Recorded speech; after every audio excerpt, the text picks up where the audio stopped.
पंच परमेष्ठी भगवान के स्वरूप का स्मरण करेंगे। रामो अरिहंताणं अंडी हिला दिया आपने। रामो सिद्धाणं रामो आयरियाणं रामो वज्रायाणं रामो लोय शापिसाहूणं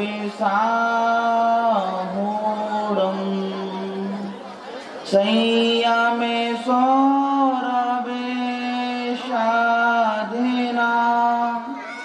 जिनको करे प्रणाम त्यागे तपस्या तीर्थ का गुरु विद्या सागर नाम। बोले अनंतानंत शुद्ध परमेष्ठी भगवान की। अंतिम तीर्थेश वर्तमान शासन नायक भगवान महावीर स्वामी की। परम श्रद्धेय आचार्य भगवंत गुरुवर विद्यासागर जी महाराज जी की। मेरी आस्था के केंद्र बिंदु जगत पूज्य मुनि पुंगव सुधा सागर जी महाराज जी की। आरिका रत्न 105 श्री गुणमती माता जी की। समस्त आरिका संघ की। हम सभी लोग अनादिकाल से अनंत संसार का परिभ्रमण करते हुए स्वयं के किए हुए कर्मों का शुभ अशुभ फल भोगते हुए सुखी और दुखी होते रहते हैं। वर्तमान योग के शास्त्रों का अध्ययन करने के बाद हम सभी लोग एक निष्कर्ष पर पहुंचे हैं। जिन लोगों ने अपने जीवन में अच्छे कर्म किए हैं उनकी पहले भी प्रशंसाएं हुई थी, आज भी प्रशंसाएं हो रही हैं और आने वाले समयों में जब जब भी प्रथमान योग का अध्ययन होगा उन महापुरुषों की प्रशंसाएं होती रहेंगी। जिन लोगों ने अपने जीवन में बुरे कर्म किए हैं उनकी उस समय भी आलोचनाएं हुई थी, आज भी हो रही हैं और आने वाले समयों में भी होती रहेंगी। भरत चक्रवर्ती ने अंतर मुहूर्त में केवल ज्ञान प्राप्त किया, सारी दुनिया ने उनके ध्यान की प्रशंसा की, कर रहे हैं, आने वाले सदियों सदियों तक होती रहेगी। लेकिन चक्रवर्ती होने का अभिमान जो जागृत हुआ और वृषभाचल पर्वत पर जो मान खंडित हुआ, भले आदिनाथ भगवान के बेटे थे, उस समय भी आलोचना हुई थी, आज भी हो रही है और आने वाले समयों में भी होती रहेगी। राजा श्रेणिक ने जो जिन शासन का विरोध किया, जिन शासन की अप्रभावना की, उसकी भी दुनिया में आलोचना हुई। लेकिन भगवान महावीर स्वामी के समोषण में जाकर के अपनी विशुद्धि बढ़ाई, अपने पाप कर्मों की आलोचना की और भविष्य में जाकर के प्रथम तीर्थंकर बनने का गौरव प्राप्त करेंगे, उसकी भी प्रशंसा हो रही है, होगी और होती रहेगी। कहने का मतलब सिर्फ ऐसा है, जो व्यक्ति जैसे कर्म करता है वैसे उन कर्मों का फल वो प्राप्त करता है। आज हमारे जीवन में जो हमें सुख मिल रहे हैं ये हमारे पूर्व अच्छे कर्मों का फल है, और जीवन में जो दुख मिल रहे हैं वो हमारे अतीत के पाप कर्मों का फल है। कोई भी हो, कर्म का फल तो भोगना पड़ता है। कोई भी व्यक्ति हो, जब वो स्वयं जिन्हों भगवान महावीर स्वामी के समोषण में रहे श्रेणी के इतने सारे प्रश्न पूछे, जिनकी आत्मसत्ता में छाई सम्यक दर्शन हो, तीर्थंकर प्रकृति हो, ऐसे व्यक्ति को भी अपने कर्मों का फल भोगने के लिए आज नरक में अपना जीवन व्यतीत करना पड़ रहा है। देखिए ना कर्मों की बलहारी, अपने अपने कर्मों का फल सबको मिलता है, इस जन्म में ना सही पर भव में मिलता है। आज हमारे जीवन में जो भी बुरा हो रहा है, हम अपनी अज्ञानता के कारण से, अपने मिथ्यात्व के कारण से सारी दुनिया को दोषी ठहरा रहे हैं। यही हमारी संसार का मूलभूत कारण है और यही हमारी बर्बादी का मूलभूत कारण बनेगा। आचार्य अमित गति महाराज आचार्य स्पष्ट लिख रहे हैं सामायिक पाठ में, अपने कर्म सिवाय जीव को कोई न फल देता कुछ भी, पर देता है यह विचार तज, स्थिरो छोड़ प्रमाद बुद्धि। जब शास्त्रों में आचार्यों के वचन स्पष्ट लिखे हैं, हमारे जीवन में जो भी सुख है वो हमारे सत्कर्मों का फल है, और हमारे जीवन में जो भी दुख है वो हमारे बुरे कर्मों का फल है। तो आज जीवन में जो दुख है, तकलीफ है, मुसीबत है, परेशानी है, हमने उसको प्रभु क्यों उसके लिए जिम्मेदार ठहराया है। अपनी करनी और करे सिर और के भरता। क्यों नहीं अंदर से परिणाम जागृत होता है कि जो भी हमारे जीवन में दुख है, इसके लिए मेरे स्वयं के कर्म जिम्मेदार है। जिस दिन ऐसी भावना, ऐसी परिणति, ऐसी विचारधारा जागृत हो गई, यही विचारधारा, यही भावना, यही विशुद्धि सम्यक दर्शन में कारण बनेगी। और ऐसा ही चिंतन धर्म ध्यान कहा गया है। बस एक ही विचारधारा बनानी है। हम अच्छे कर्म करेंगे, दुनिया में प्रशंसा होगी। हम बुरे कर्म करेंगे, दुनिया में आलोचनाएं होंगी। महापुरुषों ने भी अच्छे कर्म किए, उनकी भी प्रशंसा हुई। अंजन चोर नाम के साथ चोर जोड़ा है। जब तक बुरे कर्म किए, दुनिया में आलोचनाएं हुई, उसके बाद आज्ञा सम्यक्त के कारण से अंजन चोर की भी शास्त्रों में जय जयकार हुई है। महानुभाव, ऐसे कर्मों के फल हैं। आज पंचम काल, मनुष्य पर्याय, जैन कुल, जिनवाणी और आचार्य विद्यासागर जी जैसा गुरु पाकर के आज हम अपने परिणामों की विशुद्धि नहीं कर पा रहे हैं, ये हमारी बहुत बड़ी अज्ञानता है। एक बात मान करके तो चलना पड़ेगा, जो भी हमने कर्म किए हैं, इन कर्मों का फल रह रह के भोगना पड़ेगा। जिन कर्मों को हंस हंस करके बांधा है, इन कर्मों का फल रो रो करके भोगना पड़ेगा।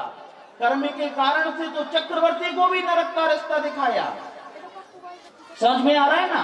कहीं ऐसा तो नहीं है, कहीं ऐसा तो नहीं है कि हमारे माध्यम से निधत्ती और निकाचित कर्मों का बंध हुआ हो।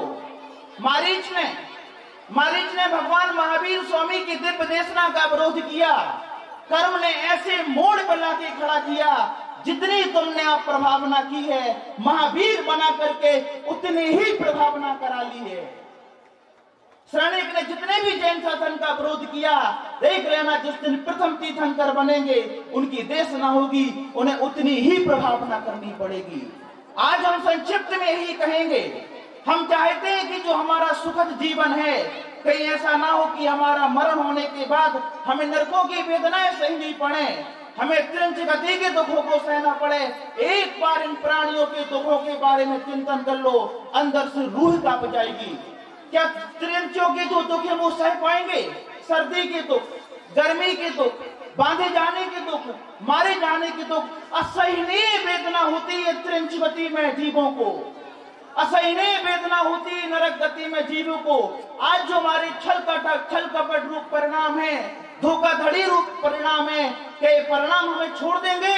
नहीं महानुभाव, आचार्य उमा स्वामी महाराज ने तत्वार सूत्र में स्पष्ट कहा है, माया तेरे यूनियस, मायाचारी त्रिंच आयु के आश्रयों का कारण है। तो हमारा सिर्फ इतना ही कहना है, आज जो भी हमारी आत्मसत्ता में बुरे कर्म है, अरे पंचम काल में जन्म लेना बता रहा हम कितने बड़े पापी हैं। स्त्री पर्याय में जन्म लेना बता रहा है कि हमारे कितने अशुभ नाम कर्म का उदय है, कितना बड़े मिथ्यात्व का उदय है। क्योंकि पंचम काल में जन्म लेने वाला व्यक्ति नियम से मिथ्या दृष्टि होता है। पंचम काल में जन्म लेना बता रहा है कि हम सदियों सदियों की मिथ्या दृष्टि है, तत्व पर श्रद्धा नहीं कर पाए। इसलिए आज निर्णय करना है कि आज पूर्व हमारी आत्मा में जो कर्म बंधे हैं, इन कर्मों का क्षय हम कैसे करेंगे, कैसे कर्मों का क्षय होगा। हम लोग विनय पाठ में पढ़ते हैं, मैं बंधु जिन देव को करे अति निर्मल भाव, कर्म बंध के छेदने और न कछु उपाय। चाहते हैं कि हमारी आत्मा में बंधे हुए कर्म कहीं हमें नरकों में ना ले जाएं, कभी हमें त्रिंच ना बना दें। पढ़े आदिनाथ भगवान की जयमाला, पूजन की जयमाला, प्रभु उठे बलद भैसा भयो, जब लदियो भार अपार है, नहीं चालो तब गिर पड़ो, पापी देश औटन की मार है। आप लोग भी अपने अपने गाय बैल भैंस पुलिस चौकी तक छोड़ने जाते हो, बोलो रास्ते में कितना मारते हो, और इतना कोई हमें मारे घर से मंदिर तक लाने में। सोचो, एक बार अनुभूति कर लो। धर्मात्मा यही सोचता है पर की पीड़ा को देख करके वो सचेत हो जाता है। आत्मसत्ता में बंधी हुई पाप कर्मों को काटना है, भगवान का दर्शन करो, पूर्ण विशुद्धि के साथ करो। विनय पाठ में लिखा है, मैं बंधु जिन देव को करे ति निर्मल भाव, कर्म बंध के छेद में और न कछु हो पाए। और भी बहुत छोटे छोटे से उपाय हैं। अभी हम ये नहीं कह रहे हैं कि गर्म शिलाओं पर बैठ करके तपस्या करना शुरू कर दो। पश्चाताप करने से भी कर्म की स्थिति अनुभाग ढीले पड़ते हैं, कर्म हल्का पड़ता है। जब जब भी हम सब संसार में है, बता रहा है कि हम जन्मों जन्मों के पापी हैं। भगवान की प्रतिमा के सामने जाकर के हमें आत्मालोचना करना चाहिए। भगवान मैं रागी हूं, मैं दोषी हूं, मेरे अंतरंग में क्रोध कसाय कूट कूट के भरी है, मैं बहुत अभिमानी हूं, मेरे पग पग पर छल कपट है, मैं बहुत लोभी हूं, संसार के विषयों में मेरा राग भाव जागृत होता है और ये राग भाव बंध का कारण है। रत्तो बंधि कम्मम मुंचदि जीवो ब्राग सपन्नो, ऐसो जुनो विदेशो तमहा कमेसु मारज्य। कर्मों का क्षय करना है तो पश्चाताप करो। देखो भगवान, मैंने क्रोध के कारण से ना जाने कितनों का दिल दुखाया है। वो पर को दुखी करना हिंसा कहलाता है और धर्म तुम तो अहिंसामय है। मैंने अभिमान के कारण से कितनों का दिल दुखाया है, ये मेरी आत्मा का स्वभाव नहीं है। एक एक कर्म का पश्चाताप करो, चाहे वो रात में खाने का हो, चाहे वो कसायमय परिणामों का हो, चाहे वो दूसरों के अपमान और तिरस्कार का हो। जब तक पश्चाताप का परिणाम अंतस्थ चेतना में जागृत नहीं होगा, तब तक कर्म की निर्जना नहीं होगी। तीर्थों की वंदना करने से भी कर्मों का क्षय होता है, भगवान के दर्शन से भी कर्मों का क्षय होता है। कितनी अच्छी पंक्ति लिखी है, कभी वासना की सरिता का गहन सलिल मुझ पर छाया, पी पी कर विषयों की मदरा मुझ में पागलपन आया। तो पूज्यवर लिख रहे हैं, मोक्ष मार्ग प्रतिकूल परिवर्तन जो कुछ किया कसायों से, विपथ गमन सब कालुस मेरे, मिट जावे सद्भावों से। आज से भावनाएं भाना शुरू करो। भगवान संसार का कोई जीव दुखी ना रहे, भगवान संसार का कोई जीव गरीब ना रहे, भगवान संसार का कोई जीव बेरोजगार ना रहे। यही तो सिखा रही है मेरी भावना। जब तक अंतस चेतना में संसार के प्राणी मात्र के प्रति सद्भावनाएं जागृत नहीं होगी, तब तक हमारी आत्मा का उत्थान नहीं हो सकता। इस सद्भावनाएं भाने में क्या लगता है, मैं रोज सद्भावना भाता हूं, कोई भी बीमार ना पड़े भगवान, कोई भी भूखा ना सोए भगवान। क्या लग रहा है जैसे दो वक्त पेट भर के हम खा लेते हैं, ऐसा सबको खाने को मिलता है? कर्मों की मार बहुत बुरी होती है। जब कर्मों की मार पड़ती है, एक कर्म जीव को त्रिंच गति में भेज करके गली का कुत्ता बना देता है। कर्म कहता है भौंक और भौंकना पड़ता है, कर्म कहता है मांग तो मांगना पड़ता है। कर्म गुलाम बना देता है, कर्म दूसरों के जूठे बर्तन मांझने को मजबूर कर देता है। ये वही कर्म है जो हमने हंस हंस करके बांधे थे। आज उन्हीं कर्मों का फल हम रो रो करके भोग रहे हैं। आज हमारे जीवन में आज हम जो करेंगे, कल हमारे साथ भी वही होगा। और जो आज हमारे साथ हो रहा है, वो कभी ना कभी किसी ना किसी के साथ हमने भी किया होगा। आज हमें लग रहा है कि हमारा पड़ोसी हमें दुख देता है, अंतस चेतना कह रही मेरा कोई दोष नहीं है, मिथ्या दृष्टि हो। आगम कहता है मेरे कर्मों का फल है सम्यक दृष्टि हो। यही परिणति धर्मात्मा जीव की होती है। तो सद्भावनाएं भी हमारे पूर्वकृत कर्मों का क्षय करती हैं। एक बार मैं जबीरा में अकंबमती माता जी के दर्शन किए। माता जी से मैंने कहा कि मुझसे कोई एक ऐसी भूल हुई है, मैं विद्वान हूँ, शास्त्रों को पढ़ता हूँ, मुझे वो भूल बार बार खटकती है। उन्होंने मुझे बहुत सुंदर उत्तर दिया। बोले जो गलती तुमने की है, उस गलती की जीवन में कभी भी पुनरावृत्ति नहीं करना, उस कर्म का सबसे बड़ा प्रायश्चित है। यदि रात में खाकर के हमने पाप कमाया है, अब जीवन में कभी रात में नहीं खाना, उस कर्म की धीरे धीरे धीरे निर्जरा हो जाएगी। दूसरों का तिरस्कार करके हमने पाप कमाया है, आज से किसी का अपमान नहीं करना, और हो सके तो सारी दुनिया का सम्मान करना। वो कर्म हमारा धीरे धीरे हल्का पड़ जाएगा। कोई नहीं बच पाया भैया, चाहे लाख करो चतुराई, कर्म का लेख मिटे ना भाई। इस सद्भावनाएं हमारे कर्म के क्षय में कारण है। भगवान का दर्शन कर्म क्षय में कारण है। इस स्वाध्याय कर्म क्षय में कारण है, इस तत्व चिंतन कर्म क्षय में कारण है। जीवन में कोई दुख हुआ, कोई भी दुख हुआ जीवन में, मेरे कर्मों का फल है। ये परिणाम, ये चिंतन, ये विचारधारा महान निर्जरा में कारण बनेगी। महानुभाव, अपनी निंदा आलोचन से करता हूं पापों को शांत।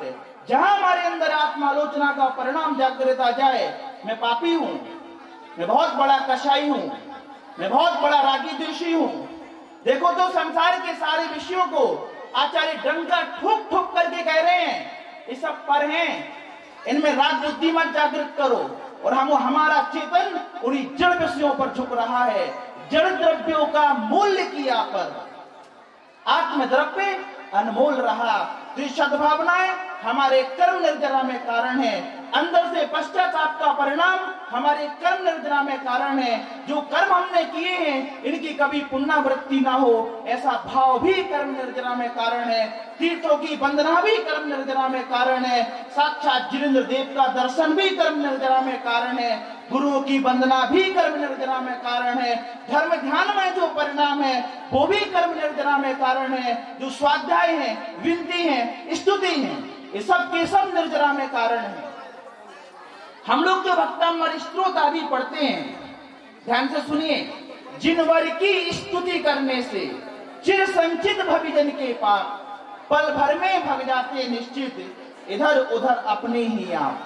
तो भगवान की स्तुति करने से शुभ उपयोग की जितने भी क्रियाएं हैं श्रावक के लिए, सारी की सारी क्रियाएं निर्जरा में कारण होती हैं। अशुभ कर्म के आश्रय से बचाती हैं, अशुभ कर्म के बंध से बचाती हैं। तो अंततः हम तो समय के खूंटे से बंधे हैं, हमें तो आदत है 2-2 घंटे तक बोलने की, फिर भी हमसे भी श्रेष्ठ भैया बहुत संयमी है और बहुत वैराग्य से भरी हुई है, बहुत सदाचरण वाले हैं। हमें सुनने के बजाय इनको सुनोगे तो आपका भी कल्याण होगा, साथ में हमारी भी विशुद्धि बढ़ेगी।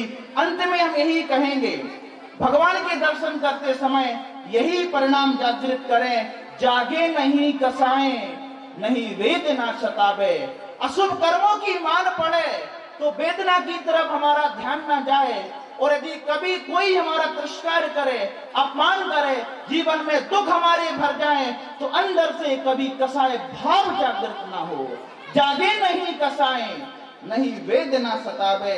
अंततः यही कहूंगा कि जो भी हमने कर्म किए हैं, इन सारे कर्मों के फल हमें भोगने ही पड़ेंगे। जब तक कर्म हमारा उदय में नहीं आया, तब तक इन कर्मों का पश्चाताप कर लो, सद्भावनाएं भालो, प्रायश्चित ले लो। भगवान का दर्शन कर्म निर्जरा में बहुत बड़ा कारण बनेगा।